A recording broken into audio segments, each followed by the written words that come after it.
Hey everybody, Jeb here. Nothing special really today.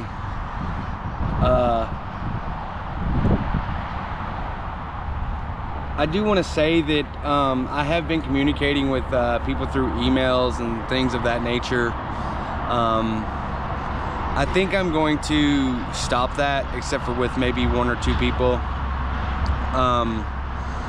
You know, that's a lot more draining than you all know, and it does take time to go through and check the emails and stuff, but also I feel like YouTube already has a platform for us to communicate. Another thing too is that moving forward,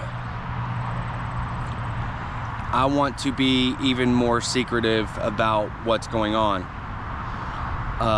because we have had a lot of hits. So somebody has ultimately inevitably contacted somebody that I know, and I still don't know how they knew how to contact this person, but I'm almost to the point to where like YouTube has caused me so much like grief and like so many issues that it's like it's a crazy side of YouTube that I've never seen before. And it all stems from me working for a quote unquote famous YouTuber. I've had a lot of time to think about what we need for our life and like where we need to go as far as to be productive and maybe put roots down somewhere. And like we have no direction. I've had people offer this and offer that, but it's like even with a little bit of funds and like being able to, you know, say, oh, we could afford this, but like even when we afford this, there's still issues in that. I have no direction.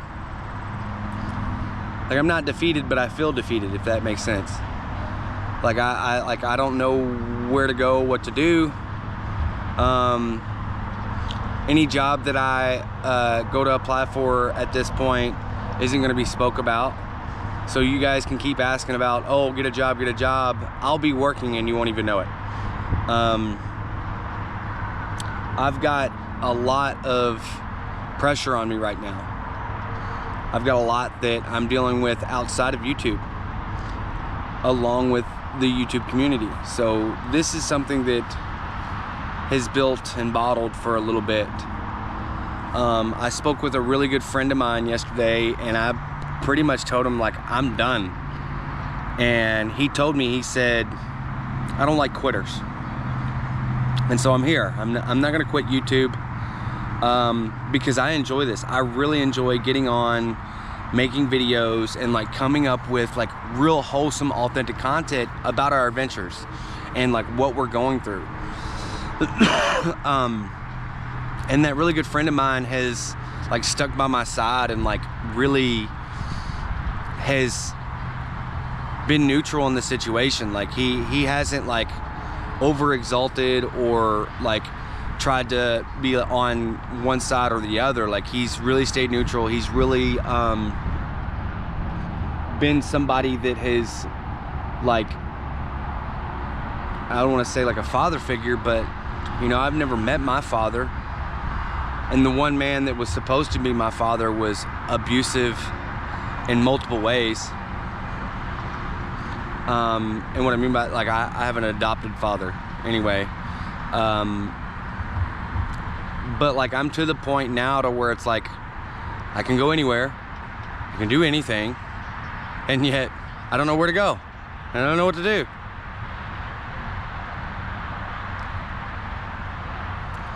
But I want to tell a story. We were on live earlier, and somebody had brought up that they was in Dallas, and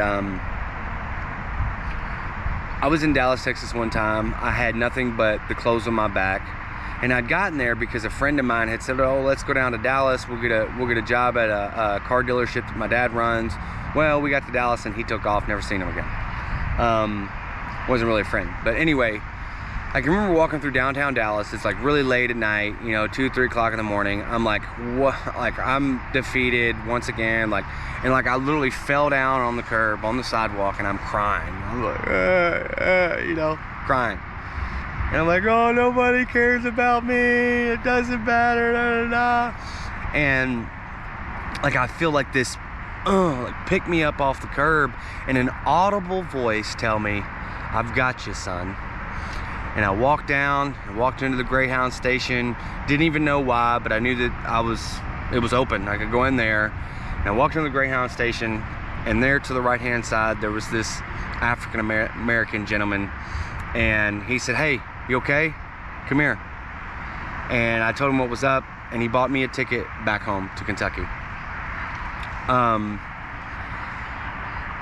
The reason why I tell you that story is because, like, at this point, I don't really know where to go, and at this point I would like to go see my daughter once again. Before I left and come to where I'm at, you know, I went and spent some time with her and gave her a big hug and told her, I said, look, you know, you won't be able to see daddy for a little bit, but that's okay, you know, I'll come see you. So I think that's going to be my next goal, my next fulfillment, is to go see my daughter again and give her a big hug, go buy her a pizza, and really, like I said, go give her a big hug. You know, we talk pretty regularly on FaceTime. That's so fun. The other day she was at a water park eating some nachos, sitting under a fake palm tree. But I miss her and I want to go see her. So I'm going to make that a goal. I'm going to make that my next big achievement, is to try to go see her. But with being so far away, that's kind of almost impossible as of right now. But maybe in the next week, 2 weeks, 3 weeks, I can make that happen. I'm gonna work towards that. And it's been hard, you all, and I want you all to know that. I did a little live last night and did one today, and that was a lot of fun. Like, I really enjoyed that, because it was almost like we was all just sitting around the table drinking coffee and eating snacks and just hanging out. Like, that's really how it felt to me, and I really enjoyed it. And even my fiance, my soon-to-be wife, she was like, that's so fun. She was like, that was really fun. And you know, even during it, she said, this is a lot of fun. So I would like to make that a goal for us to continue to do, is do lives together with everybody, and you know, sit around the round table and talk and chit chat. There was a lot of good comments in there, people talking about their experiences and what they're going through, and like people giving shout outs to where they were at, and like, it was really cool. It was a lot of fun.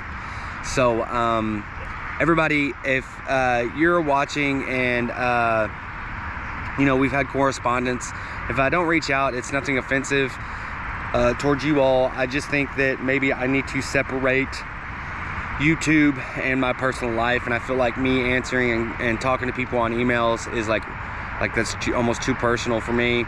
And like I said, YouTube is a platform to where you can communicate and talk, you know, through comments and whatnot.